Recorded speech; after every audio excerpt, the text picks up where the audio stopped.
universe depends on everything fitting together just right. If one piece busts, even the smallest piece, the entire universe will get busted.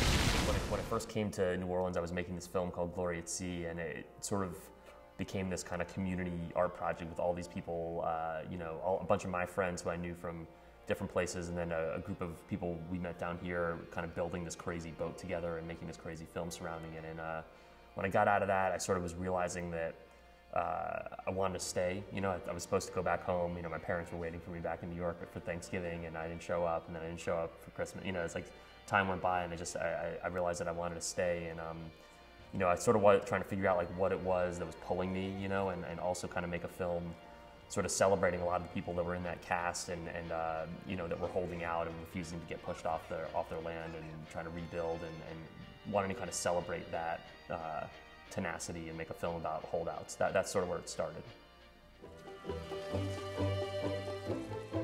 One day, the storm's gonna blow, the ground's gonna sink, and the water's gonna rise up so high, there ain't gonna be no bathtub, just a whole bunch of water.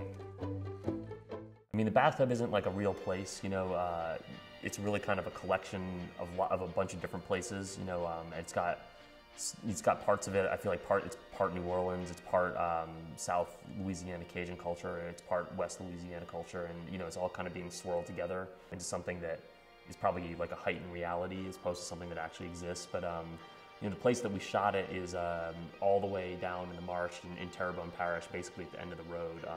And it's shot between three towns, Pointe-aux-Chenes, Ile-de-Jean-Charles, and Montague, that are kind of the last towns down there. And you know, the movie was really inspired by those places and was a real kind of collaboration with a lot of people from town. A lot of actors were local from there, and a lot of people, you don't just kind of wander into the swamp on your own. So we had like a real team of wilderness guides and boat captains and stuff who kind of took us in and make sure we didn't get ourselves killed.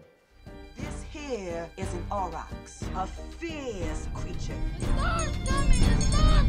Y'all better learn how to survive. The aurochs come from the cave paintings. You know, the cave paintings are sort of really, to me, they have a really strong resonance because, you know, that was the sort of final mark that this civilization made. You know, it was like right before the Ice Age. You know, they left this thing that was discovered millions of years later that we can sort of see that there was this incredibly sophisticated culture, you know, that existed making these paintings.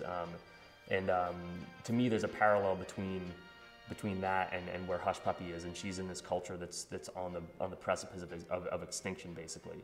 And she's going to be the last one, you know, probably be the last person from this culture and from this town to survive. And so she's thinking in her head about, you know, what is it that I need to internalize and take forward? Like, how are people going to look back and understand this place that won't be here anymore? And so, you know, there's a real sort of connection to me between the aurochs, that are this creature that went extinct, and this little girl, Hush Puppy, who's right on the edge of that. When they meet each other and they sort of face one another, I think they both have this understanding that even though, you know, they're the predator and she's the prey, and they're supposed to be set against each other, that, you know, you don't kill something that's on the verge of extinction. And I think they sort of come to that understanding that that's the ultimate sin, and that they are kind of comrades in this weird way. And it all goes quiet behind my eyes. I see everything that made me. Flying around in invisible pieces. The film is sort of, it's almost built like a piece of music, you know, and it's hard to articulate. It doesn't really have, I don't think it really has a message, or like it's not a social issue movie with a political stance or anything like that. It's sort of an emotional film that tries to sweep you up like a good pop song does, where at the end you just kind of feel something. And it's a feeling that has to do with how do you survive losing something that you didn't think you could lose. You know, like it's about this little girl that's losing her father in her home. But she doesn't get crushed by that. It's not about being sad about that or complaining about that or anything like that. It's about maintaining your hope and spirit and kind of defying the forces that are trying to crush you just by being soulful and good. And so it's something to do with that, you know. You can't really explain it, but it's, I don't know, hopefully it just kind of sweeps people up and they feel something.